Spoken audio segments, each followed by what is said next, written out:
सबसे ज़्यादा जो नुकसान हुआ है वो मुझे हुआ है, क्योंकि मेरे वो पार्टनर थे, मेरे वो कमर का साया थे, मेरे साथ वो रहते थे 24 घंटे। जिसको रहने के लिए जगह नहीं मिलती थी वो सरदार कमाल के पास जाता था।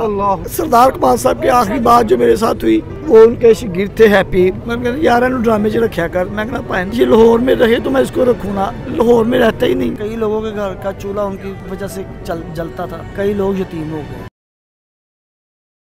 जी अस्सलाम वालेकुम नाज़रीन, मैं हूं आपका मेज़बान इर्तिज़ा भट्ट। नाज़रीन, जहां पर सरदार कमाल साहब के बेटे जो है तड़प रहे हैं, वहां पर ये इनके आर्टिस्ट, ये दोस्त साथी भी, इनके चेहरों के आंसू भी ये बता रहे हैं कि इनका कोई अपना इस दुनिया से गया। गग्गा साहब हमारे साथ मौजूद हैं, सोना अमान साहब हमारे साथ मौजूद हैं, और इनके चेहरे की दर्द और करब से आपको अंदाज़ा हो रहा होगा कि कितना बड़ा इनको नुकसान हुआ है। यहाँ पर आप देख सकते हैं जनाब, ये वो फ़नकार हैं जिन्होंने सरदार कमाल साहब की ज़िंदगी का एक हिस्सा गुजारा, और जब से यहाँ पर आए हैं ये तड़प रहे हैं, ये तड़प रहे हैं, इनकी आंखों में आंसू हैं। इनसे गुफ्तगू करते हैं कि इतनी मोहब्बत क्यों जनाब, क्या वजह है जनाब कि आप बेइंतहा शिद्दत से तड़प रहे हैं। अस्सलाम वालेकुम सर। सर, सरदार कमाल साहब नो डाउट एक अजीम फनकार थे, और वो आज चले गए और बहुत से लोगों को तनो तनहा छोड़ गए हैं। क्या समझते हैं कि उनका जाने से कितना नुकसान हुआ है? सरदार कमाल के जाने से फनकार बरादरी को नुकसान हुआ, उनकी फैमिली को नुकसान हुआ, लेकिन सबसे ज़्यादा जो नुकसान हुआ है वो मुझे हुआ है, क्योंकि मेरे वो पार्टनर थे, मेरे वो एक कमर का साया थे, मेरे साथ वो रहते थे 24 घंटे। हमने मिलके एक थिएटर बनाया था, कमाल थिएटर, जो सरदार कमाल साहब के नाम पे बनाया था। उन्होंने एक एक ज़र्रा, एक एक उसकी सीमेंट की बोरी, एक एक कारपेट, एक एक सुई तक उन्होंने मेरे साथ मिलके ख़रीदी। मैं बता नहीं सकता कि वो इंसान नहीं था, अल्लाह ताला ने एक फरिश्ता उतारा हुआ था ज़मीन पे। जिसको रहने के लिए जगह नहीं मिलती थी वो सरदार कमाल के पास जाता था। अल्लाहू अकबर। जिसको खाने के लिए कुछ नहीं मिलता था वो सरदार कमाल के पास जाता था। सरदार कमाल साहब आगे मुझे रेफ़र कर देते थे कि आप उससे मिल ले। सरदार कमाल साहब ने जो थिएटर बनाया था वो उन लोगों के लिए बनाया था जिनको काम नहीं मिलता, जिनको लोग कहते यार उन्हें फारुग हो गए। सर, आखिरी दफ़ा क्या बातचीत हुई आपके अपने उस्ताद के साथ?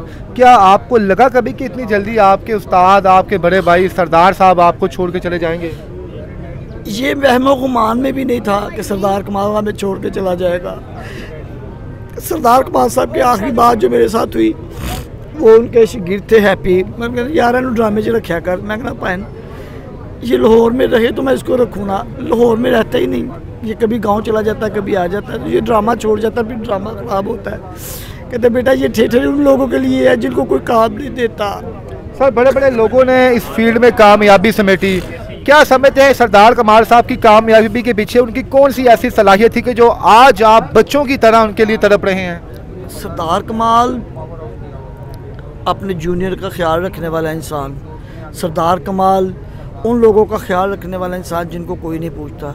सरदार कमाल जो एक बाकमाल इंसान था, जो लोग कहते हैं ना कि इंसान मुकम्मल नहीं होता, लेकिन सरदार कमाल बिल्कुल मुकम्मल इंसान था, मुकम्मल हमदर्दी रखने वाला इंसान था।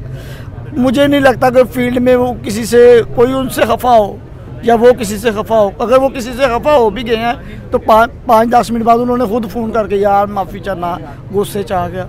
मुझे नहीं लगता उन्होंने कभी किसी का दिल दुखाया हो। सर, उनकी इस कमी को ज़ाती तौर पे आप उनके दोस्त थे, बच्चे थे, कितना महसूस करेंगे सर?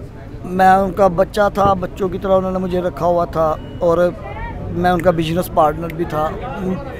सबसे ज़्यादा मैंने आपको बताया उनकी फैमिली के बाद मुझे नुकसान हुआ। सर, आप पे कितना इतबार करते थे? जब आप जो पार्टनर होता है उस पर तो इंसान बड़ा शक करता है कि यार पैसे में लेन देन के मामले में ये लेन, आपके ऊपर कितने डिपेंडेंट थे वो? उन्होंने मुझसे आखिरी दम तक यही कहा कि मैंने उनको कहता था ना साहब कर लो, तो कहता था नहीं यार तेरे तो बेतबार ही। उन्होंने मेरे साथ तकरीबन 2 करोड़ रुपया लगाया थिएटर के, 50 उनका था, 50 मेरा था परसेंट। तो उन्होंने मुझसे आज कभी ये डिमांड नहीं की थी कि साहब करना है, कभी भी नहीं मुझे उन्होंने कहा। मैंने उनको कहना ये प्रॉफिट है, उन्होंने कहा ओके। मैंने उनको कहा ये नुकसान, उन्होंने कहा ओके। सर, इस बात में कितनी सदाकत है, अब तो वो चले गए हैं, कि कई सफ़ेद पोस्ट लोग जनाब, उन्होंने सब उनके सर का साया बने हुए थे वो, और उन्होंने जिम्मेदारी लगाई हुई थी कि यार कई लोगों के घर का चूल्हा उनकी वजह से जलता था, कई लोग यतीम हो गए, बहुत से लोग। सर, उनके चाहने वालों के नाम क्या पैगाम देंगे आप? मैं यही कहूँगा कि जैसे सरदार कमाल साहब ने ज़िंदगी गुजारी है, कोशिश करें कि वैसे ही आप भी ज़िंदगी गुजारें। सब्र के साथ, उनके पास कुछ है तो भी वो घर चले गए, नहीं है तो भी घर चले गए हैं। उन्होंने कभी किसी को महसूस नहीं होने दिया कि तुम लोग यतीम हो, किसी भी जूनियर को।